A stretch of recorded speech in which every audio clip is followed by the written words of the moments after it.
Examiner has asked you people, which of the following statements are true? Number one, let me resize it so that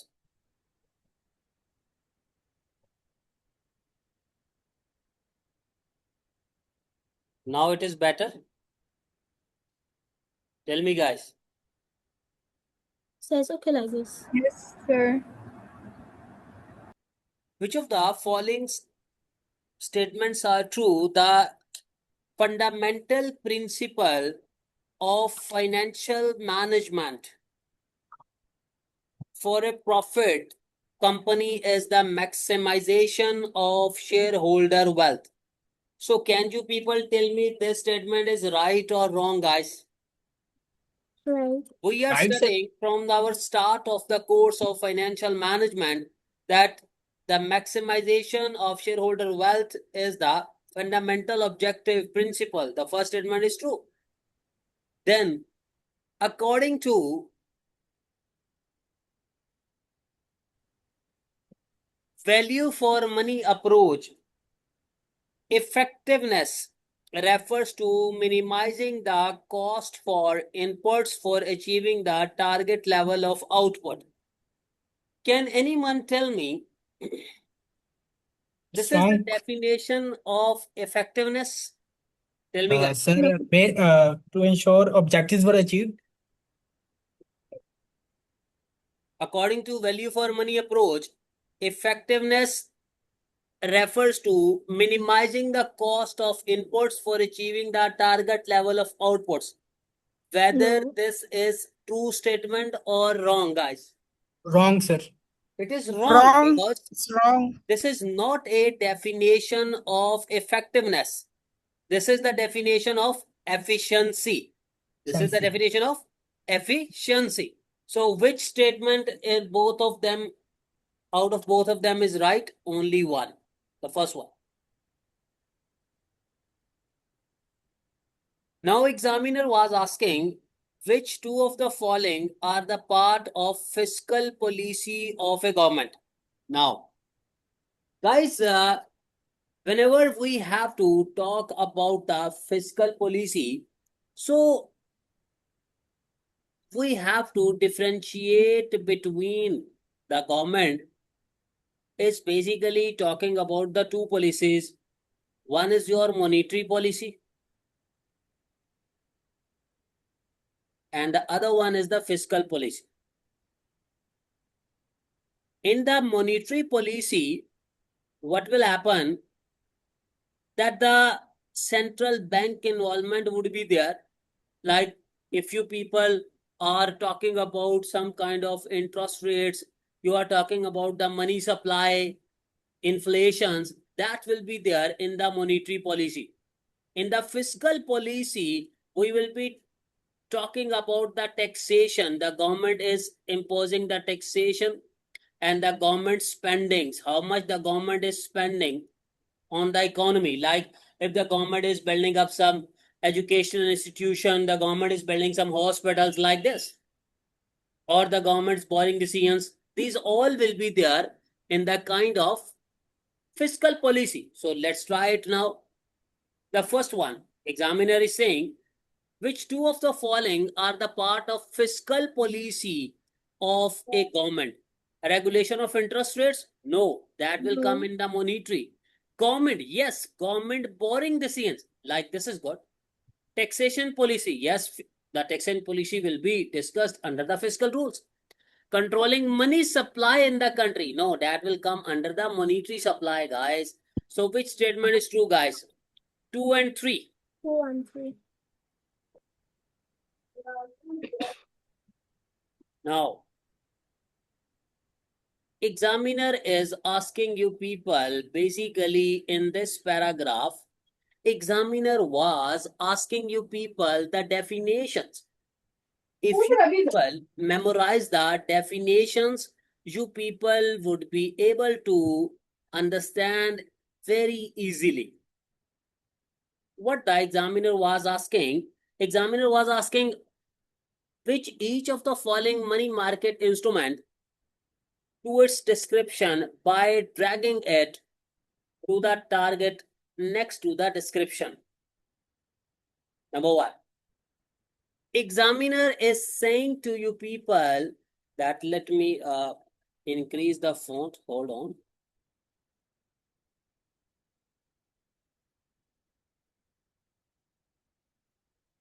Now is it better, guys?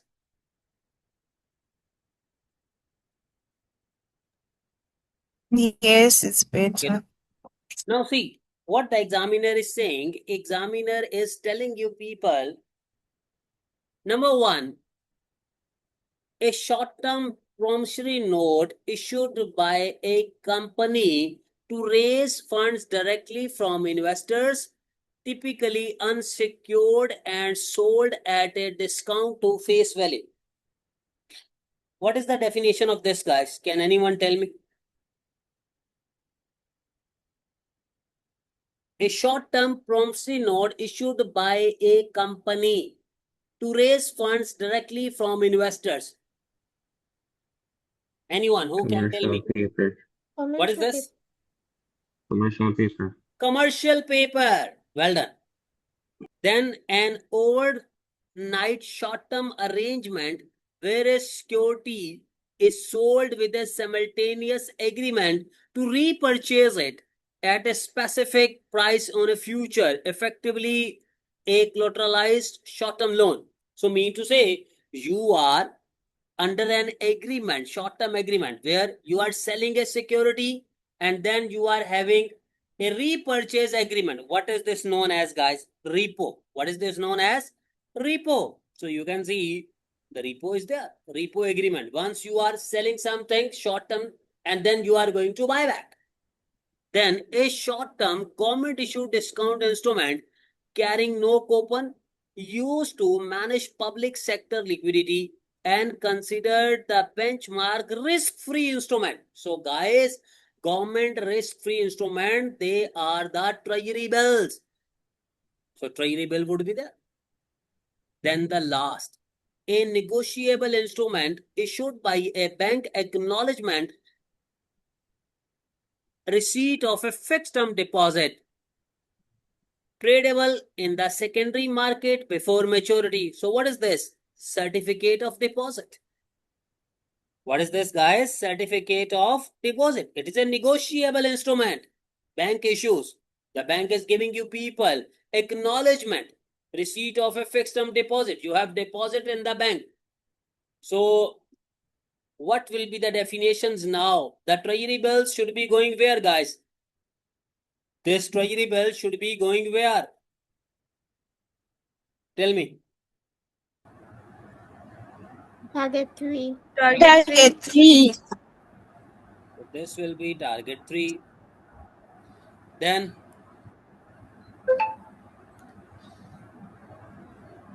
treasury bill, target 3. Then certificate of deposit. It should be gone where? Target 4. Target 4. Then commercial paper. Target 1. Target 1. 1. And then what is this? Repo agreement. Once you are going to repurchase. This was your. Now, WX company or VFX company reported operated profit after tax of 4.2 million for the year ended 31st December 2007. The company has 6 million ordinary shares in issue and 3 million 5% preference shares of $2 each. During the year, the company paid an ordinary dividend of 0.18 per share. The ordinary share price at the start of the year was 3.2 and at the end of the year was 3.65. Examiner is asking, calculate the total shareholder return for the year ended 31st December 2007. So guys, what is the formula? First of all, try to understand shareholder return is basically the two things. One is the dividend plus capital gain. Anyone in the class who can tell me what is the formula for this total shareholder return? Hurry up. Tell me, guys, what is the formula?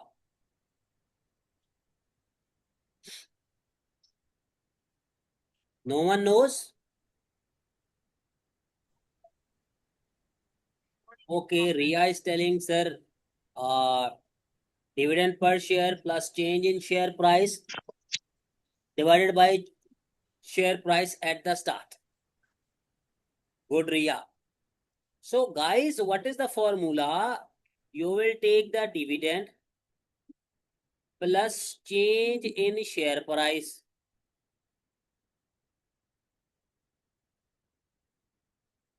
divided by share price at the start.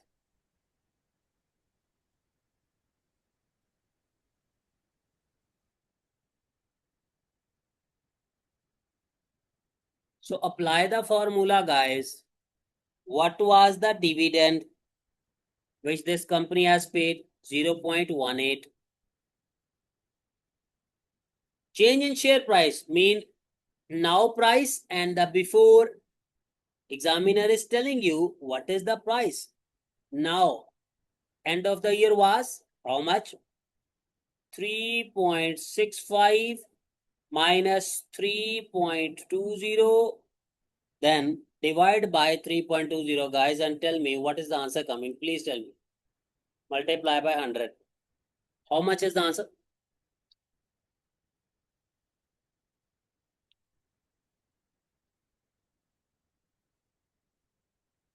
19.68, sir. 19.68. 68. Anyone else, guys? 19.68.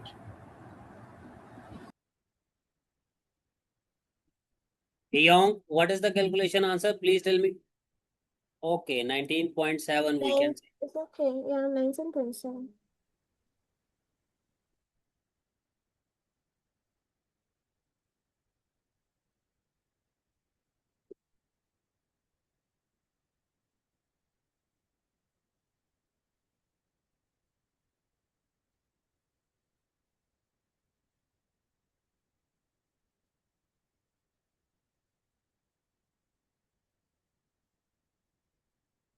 Now,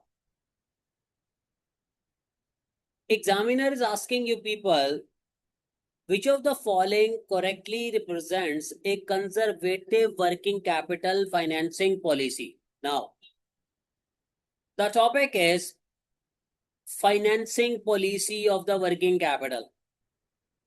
Working capital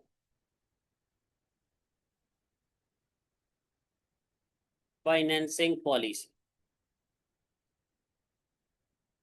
At this point of time, once your exam is going to be in few days, like you can say almost 3 weeks are left in the exam.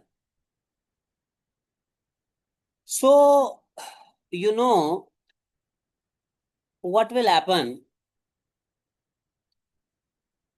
In the conservative working policy, you have the 3 types of the policies. One is the conservative, one is the matching, and one is the aggressive. Guys, in the conservative policy, you people want to take, it is a low risky policy. Aggressive is a high risk policy. So what will happen as you people want to take very little risk? So you will choose mostly the long-term finance.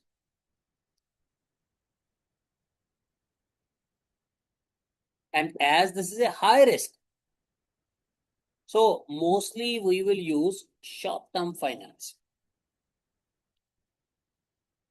And in the matching, what is happening? It is according to the needs. So in this question, in this particular question, the A was holding a high level of current assets to minimize the risk of lack of liquidity. First of all, examiner is very much mean to say that the sharp. The first he is asking you the working capital financing policy, and then he is saying that you are holding a high level of current assets to minimize the risk of lack of liquidity. This first statement is not telling you about the financing policy. It is telling you about the investment policy. Examiner is confusing you. Examiner is asking you financing policy, and then examiner has told you the statement about the investment policy. So this is wrong. Using long-term finance to fund the current, yes, that is true. Then using long-term sources to finance permanent working capital and short-term finance for fluctuating working capital. This is known as the matching policy. For your permanent, you are using the which one? Long-term finance, and the short one you are for the fluctuating assets. That The is answer the is third B. one is known as the matching policy. But the last one, using bank overdraft, like you going to use your short-term finance for the entire working capital. This is known as aggressive policy. So the second statement is true. Then a company has a floating rate loan where the interest rate is upward in every 3 months. Sorry, updated in 3 months. If interest rate futures to hedge the risk. However, the future contract is based on different rates and does not match exactly when the loan interest rate or timing. So examiner is asking you people, which of the following statement is correct? Gap exposure arises because the loan and future contracts are based on different reference rate. Is the statement is right or wrong, guys? Can anyone tell me? Tell me, guys, this statement, the first statement is right or wrong? Please try to participate.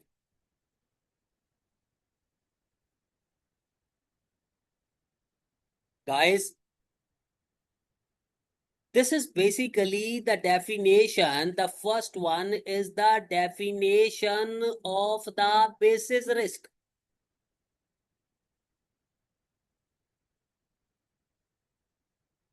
The second one, basis risk, because the interest rate on the loan is updated in different times from the future contract. This is the definition of the gap exposure. Examiner has confused you people. Just examiner was demanding the definitions. Gap exposure is when the times are different. Loan is updated at different time. This is loan and future contracts are based on different reference rates. Like what is this reference rate, guys? Mean basis risk. Basically, in your advanced financial management course, basis is the difference between the spot rate and the future rate. These are the different rates. And the details will be taught you people there in the advanced financial management paper. This is the different reference rate. Here the rate will be different. Here the rate would be different. The difference is known as the basis risk. So the third exposure, gap exposure rise due to the mismatched timing of interest rate changes. Yes, timing, that is true. And the basis arise due to the imperfect correlation between the underlying rates. Yes, I have told you. This is, so the third statement is right. Both gap exposure and basis risk only arise when no hedging instruments used. No, that is not a true statement. Even you are using them, still they arise. I have told you in your AFM, once you people are studying the currency futures, when you people are studying your interest rate futures, the basis risk will be there. It is a very, very major contributor in your advanced financial management exam. So the fourth statement is also wrong. Only the third statement is right. So our answer would be this one, the third statement.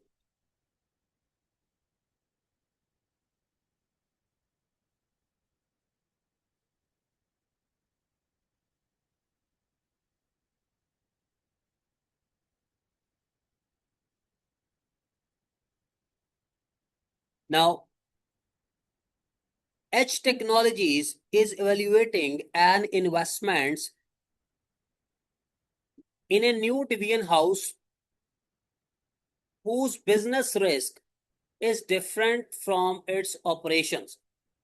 The finance director has identified a proxy company operating solely in that sector. Relevant data has been given. So this is the proxy company data. Its equity beta has been given. Market value of equity that has been given. And this is our own company data given. This question is basically upon the topic of risk adjusted WACC.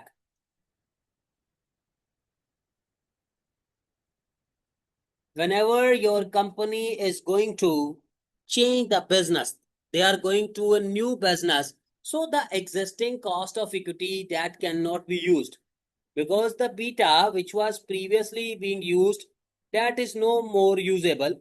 That beta was representing the risk of your current business. Now, as examiner has specifically mentioned here that you people are going in a new business risk, so the previously beta is no more usable.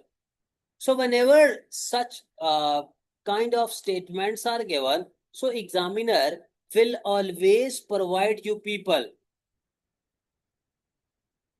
Examiner will always provide you people a proxy company, and that proxy company will be doing the same business in which you people are going to diversify. So in this question, the proxy company has been given this one, and the proxy company beta will be given. That is 1.60. What is for ourselves? First of all, we will ungear the beta. Ungear beta mean beta equity will be converted to beta asset. So apply the equation. Beta equity is 1.60. Its value of equity is 60 divided by 60 plus 40, and there's a taxation 25%. Okay, market is premium 7 and the risk free is 5. So 1 minus 0.25. What is the beta asset coming, guys? Please tell me. How much is the beta asset coming? 0.067. 1.067. Okay. Now this is the beta asset of proxy. Now the point is, sir, why this is usable for my company for the Harlow Technologies? Because beta asset represents only the business risk. An examiner has mentioned that proxy company operating solely in that sector mean my business risk and the proxy company business risk will be same. So this will be the starting point now. But I cannot use this beta until I will re-gear, because in the CAPM, we put the beta equity, not the beta asset. But remember, you have to re-gear with your own gearing levels, because you people are solving the question for this Harlow Technologies, not for the proxy company. So while re-gearing, this is your beta asset, the beta equity we have to find, and our gearing levels are 70 divided by 70 plus 30 into 1 minus 0.25. So please tell me, guys, what is the beta equity coming?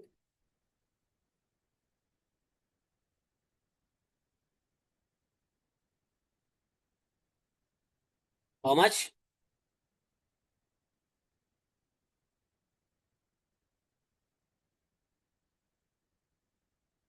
How much the beta equity coming, guys?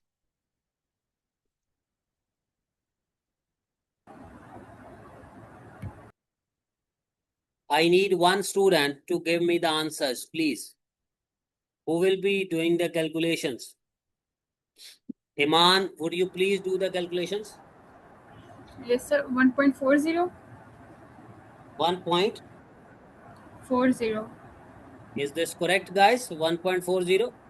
Yeah, 1.409. So 1.41. Okay, we can say 1.41 then. Then put this beta into the CAPM. The risk-free rate was given as 5%.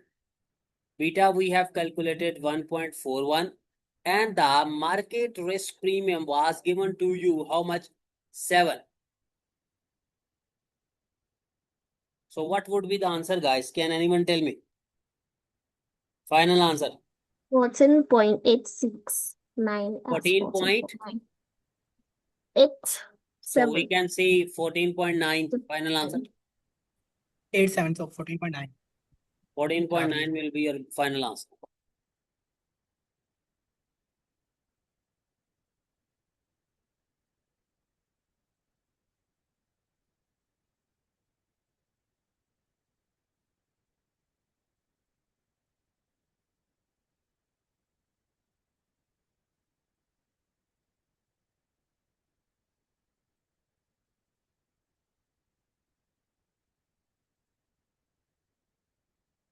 Then,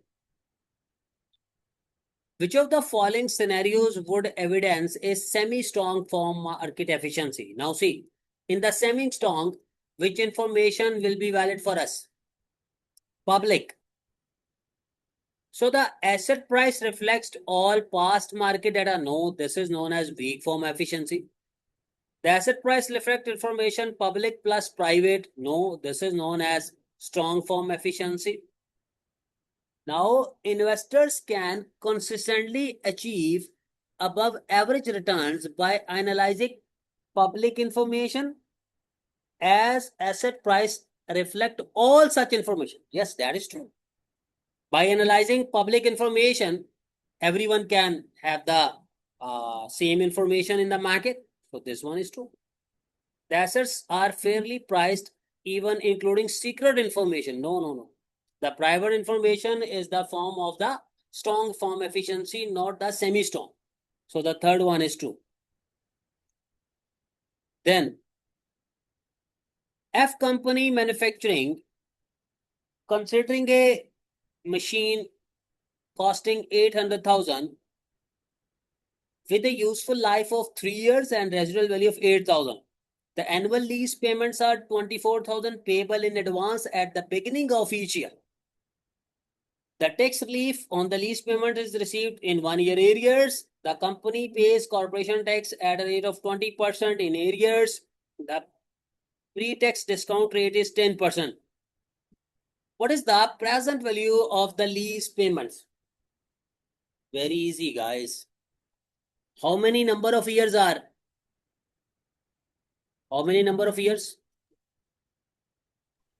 3 years.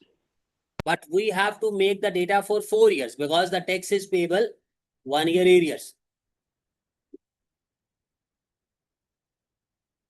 Now, what was the lease rentals?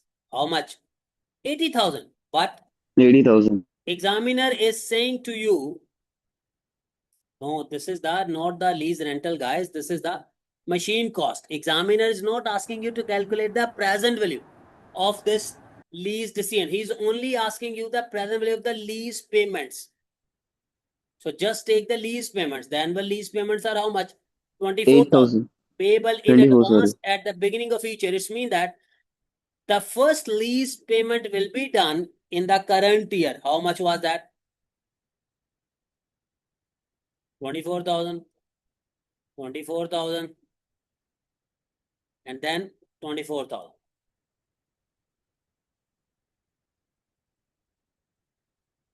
Now, lease rentals, examiner is saying that tax relief is available. So how much will be the tax savings? 20%? So how much it will be? You know, 4,800. sir. until 1 year is passed, we cannot claim the saving. But remember, it's mean that the first claim savings will be claimed in year 1. But year 1 savings will be shown where? As the tax is payable in the arrears. So first saving we will show in the second year. How much? 4,800. 4,800. 4,800. 4,800. So what are your net? Negative 24,000. Because it is a cost, guys. Negative 24,000. How much is the net?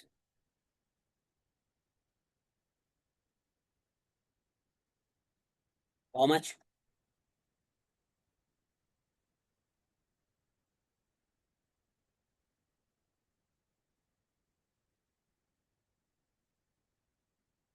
$19,200. 19,200. So examiner has given you the pre-tax discount rate 10%. 1.909, 0.826, 0.751, 0.683.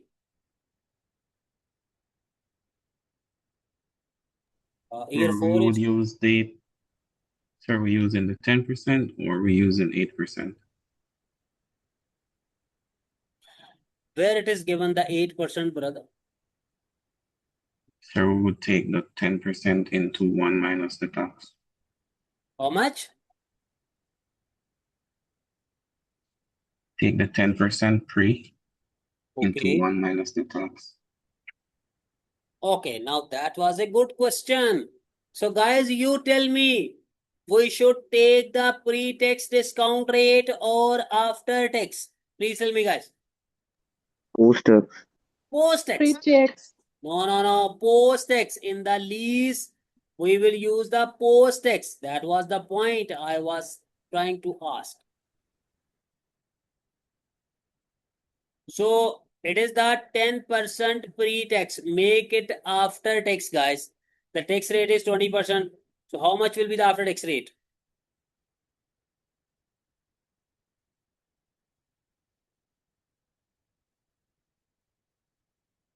Ten 8%. into 1 minus 0.20. It will be giving you 8%. So now tell me what are the discount factors coming?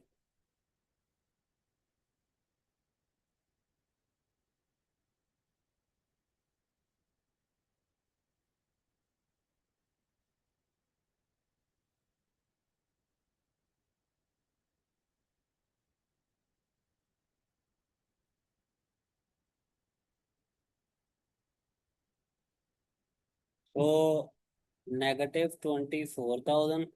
Sir, Hold on. Negative 222. How much this will be?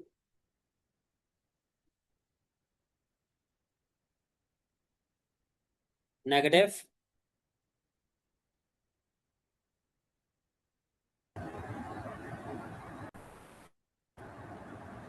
16,454. then this one.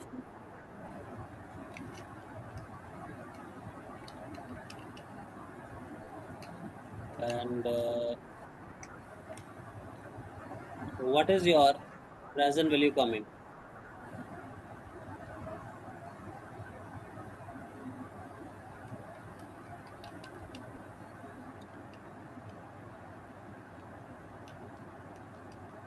How much is the present value?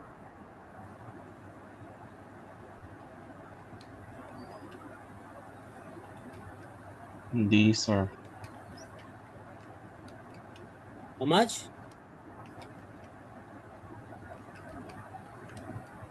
55345.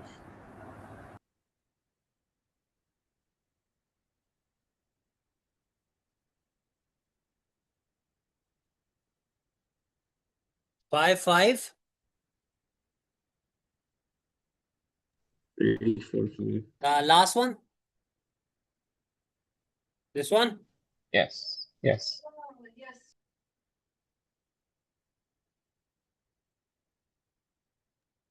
Sir, I have a doubt. Yes. Sir, why are the tax payments starting from third year? As the tax is payable in the arrears, so rule is that you cannot pay or claim tax until 1 year has been passed. So once the first year will pass, then the tax payments or receipts will be there. So effectively, you can say the year zero payment will be there when once the first year will pass. Then the tax payments or receipts will be there, and that payment will be there respectively in the next year. Like in this question, in the second year, we will be claiming the first saving. Because why? Because I told you in year zero, you cannot claim until the 1 year has been passed. So after 1 year has been passed, there will be a taxation saving, but you cannot claim that saving in the year one, because in this question, it was mentioned that taxes payable 1 year arrears. That's why the first claims of the savings will be taken in year two.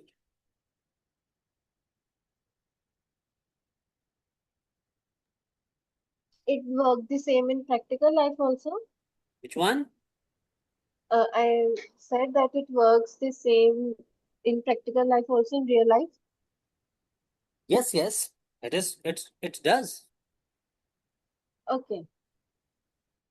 Now, examiners asking a business uses each of the hedging methods to protect against a particular type of foreign currency risk. Hedging method use matching receipts and payments. This is transaction risk. Then matching assets and liabilities. This is economic risk. Leading and lagging, translation risk.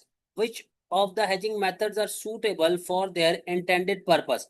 Now see, they want to go for foreign currency risk, guys. So which will be there for them? Anyone who can tell me?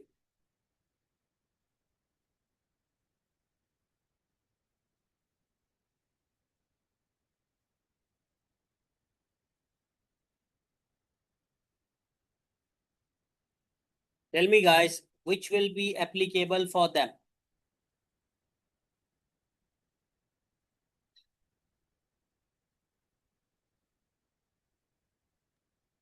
The one only. One, transaction risk. Economic risk, remember, it is a long-term risk and it cannot be hedged by the derivatives. Translation risk, it is just a book entry, guys. Once you translate subsidiary assets and liabilities in your home currency, it does not have any impact on your cash flows. It is just the exchange gain or loss will arise. But the first one only is the answer to manage transaction risk.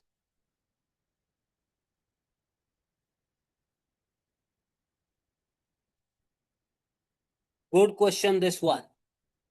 The dividend paid by E company for the year 2000 was 30 cent, and for 2003 it was 35 cent. E is likely to maintain the same growth in dividend payout as before. Its cost of equity is 11%. The growth rate should be rounded off to 1 decimal point. What is the ex-dividend market value of the E company share? Anyone, guys? What was the formula for the market value? You know, this formula, everyone must be known. Market value is equal to D naught into 1 plus G divided by cost of equity. RE minus G. Now see, in this question, first of all, you have to find the growth. Growth can be found by the two methods. One is the historical method and other one is the Gordon growth model.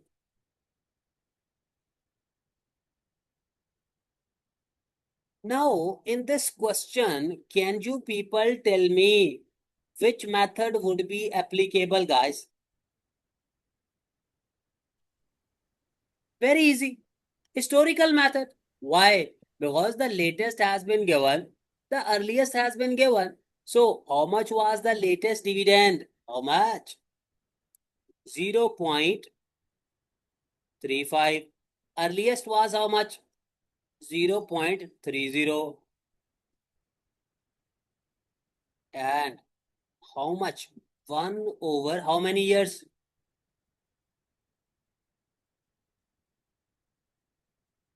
-1. So tell me, how much is the growth? How much is the growth?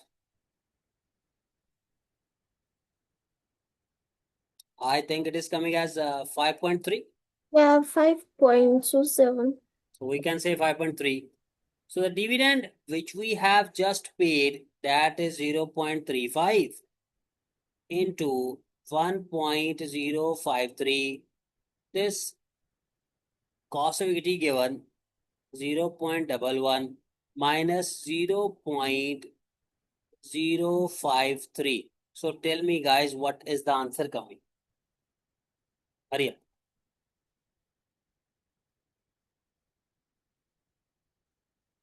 How much is the answer?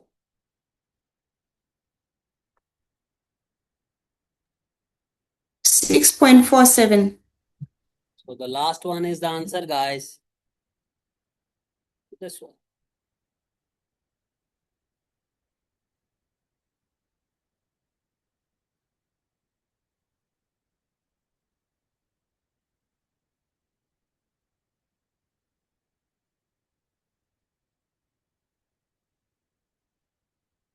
Now, very easy question. I will say basic level question.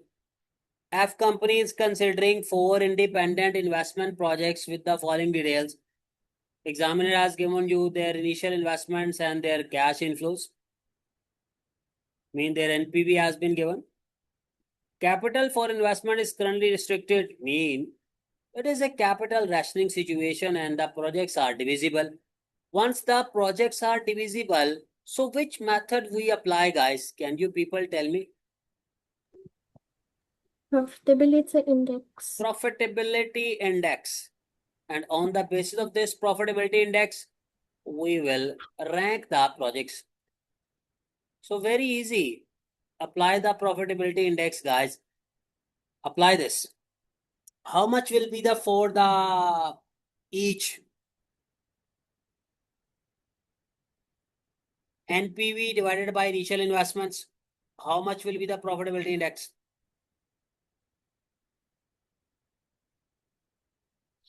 How much? So Number one. 1.14 and 1.26 for the first. 1.1. 1.40. And then 1.26. 1.26. Yes. Then 1.2.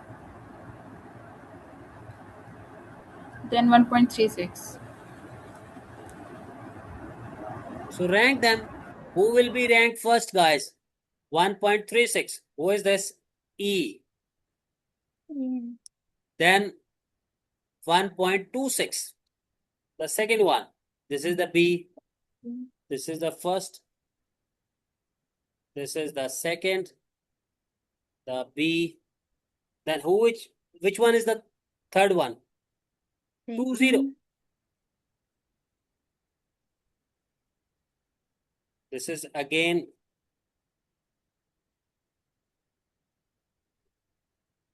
EMM. This is ENN. This is the last one. Fourth, AYE. So select, guys. First of all, this cannot be. The second and third cannot be. Okay, then ENN and ENN. ENN and then AYE. ENN, AYE. Okay. BEEEMM. Which one will be the best answer, guys? Sorry, the correct answer is B, but A and D are saying the same thing, so I think that's a mistake. Yeah, the same. What are you saying? A and D are coming at the same A So and I which think one? that's a mistake. A and D They both are are same. showing the same. Yes, but the correct answer is D. Okay, so which should be the answer? You people tell me. D, sir. D? Yes. It means it's a misprinting.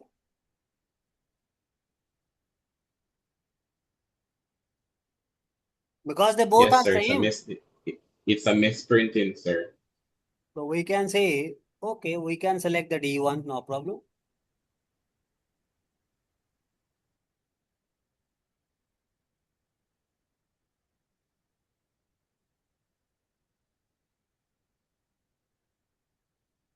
Then,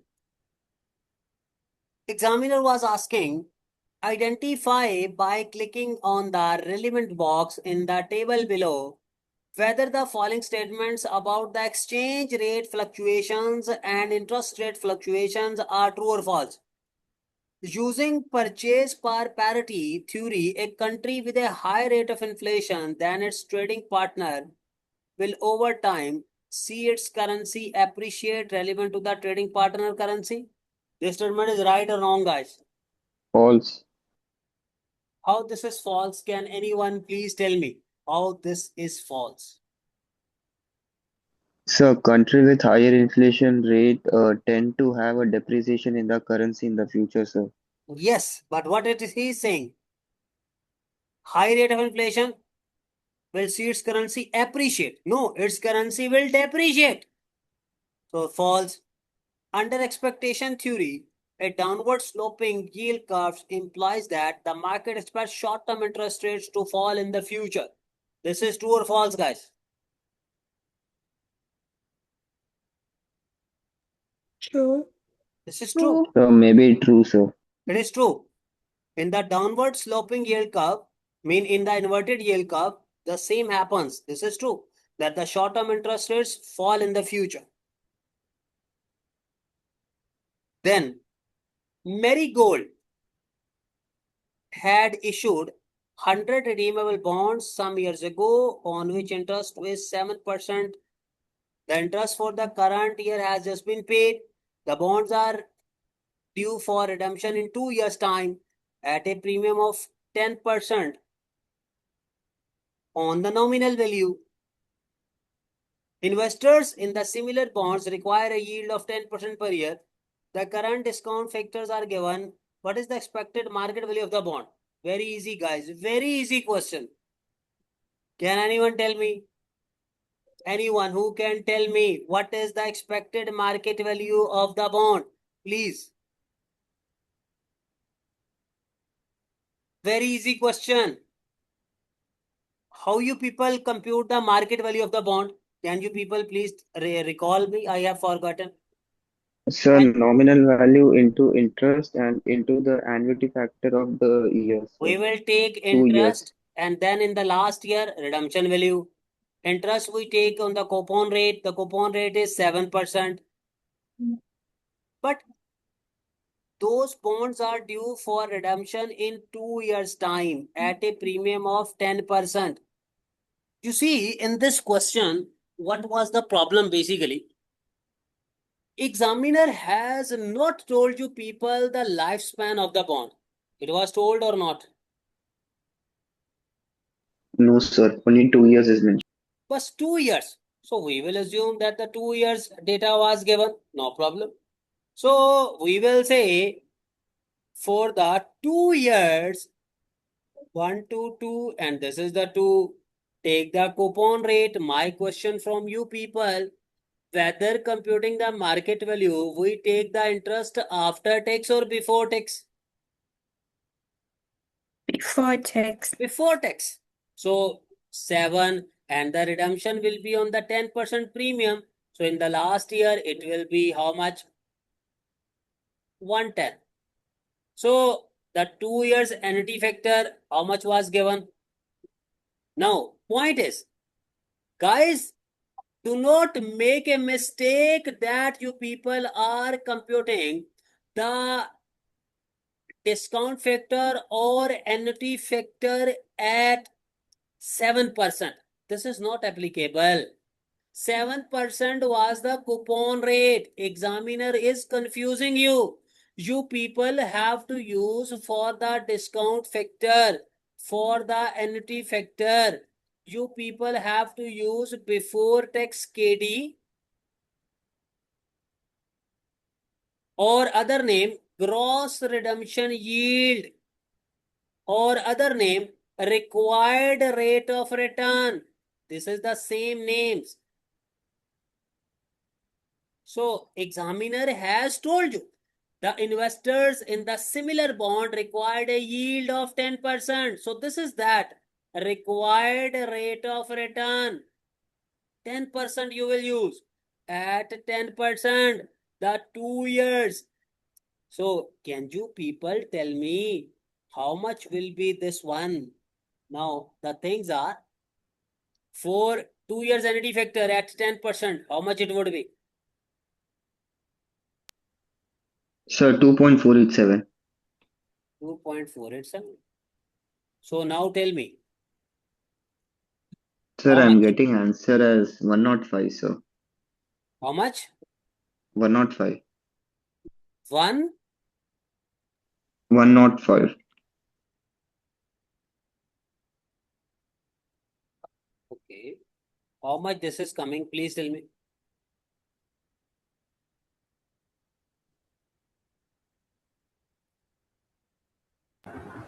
So 17.40. 17.40. 7, how much?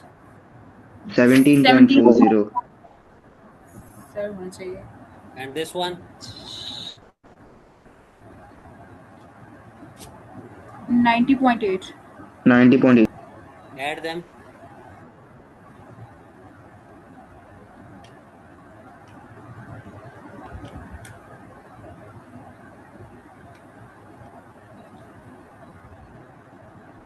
One zero 108.29. 108. 108.26. Let's solve in another way.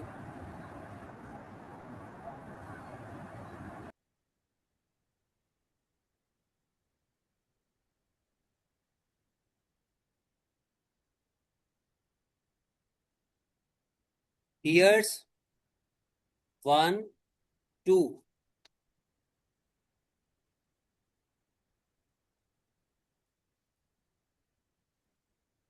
Coupon rate 7. Redemption value 110. Now see, the required rate of return was given by the examiner. Here one rate is 0.909. This rate is 0.826. Now tell me what is the answer. 7 into 0.909. 6.36. And this one? 96.642. What is the answer coming now?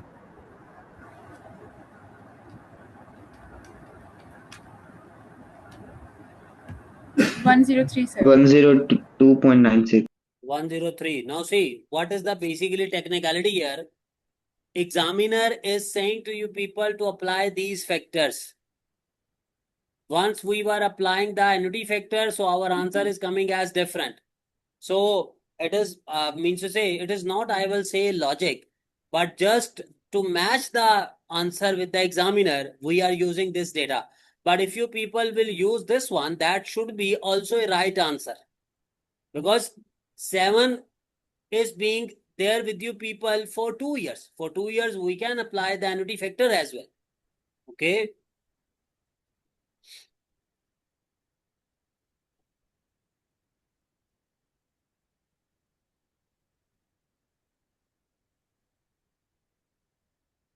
Or somebody is saying, sir, the annuity factor should be 1.7316. Can you people check? Check this. Yes, sir. If you add these both, we are getting as 1.735. Which one? The annuity factor, sir. The 0.909 and 0.826 if you add both. No, just if you calculate the annuity factor at 10% for 2 years, what is this actually coming? 1.73 only. So why you people are telling me 1.7316. 2.487?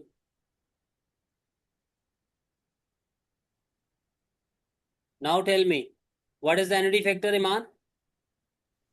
The 1.736. Now tell me, what is this coming? 7 into 1.736?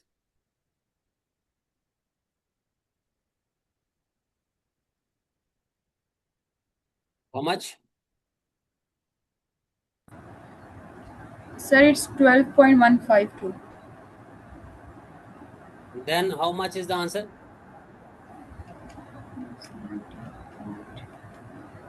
102.9. 103, Okay. sir. The same answer is coming. Yes.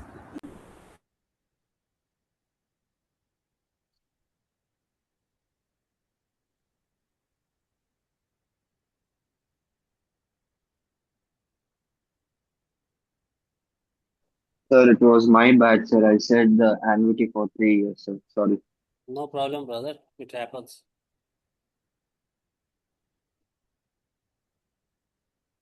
So guys, these sessions are useful for you. Yes, sir. Yes. Zwan, from where Yes, you are sir. watching my lectures, brother? I mean, where you from? Sir, I'm from India, sir. Okay, hope you are going to score good marks for me, brother. Sure, sir. Okay, now see guys, which of the following statements are correct with regard to valuation of debt? When determining the market value of redeemable debt, the present value of future interest and deduction is calculating using coupon rate? No, no, no. I just told you people, which rate we use? Which rate?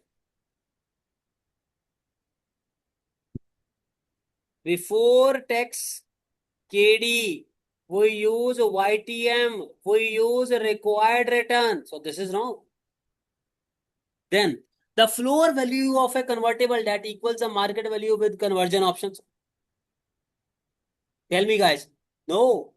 Once you are converting, this is not a floor value.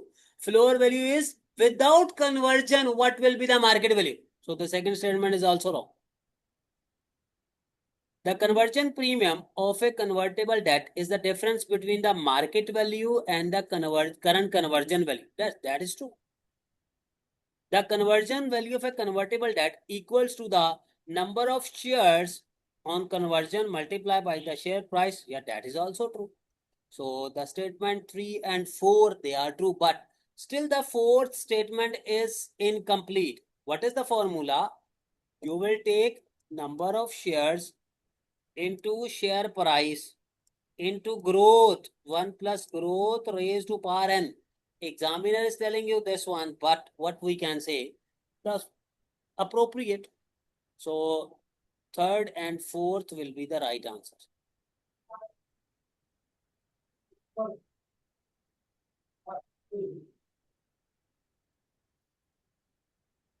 So this was all about your section A, guys.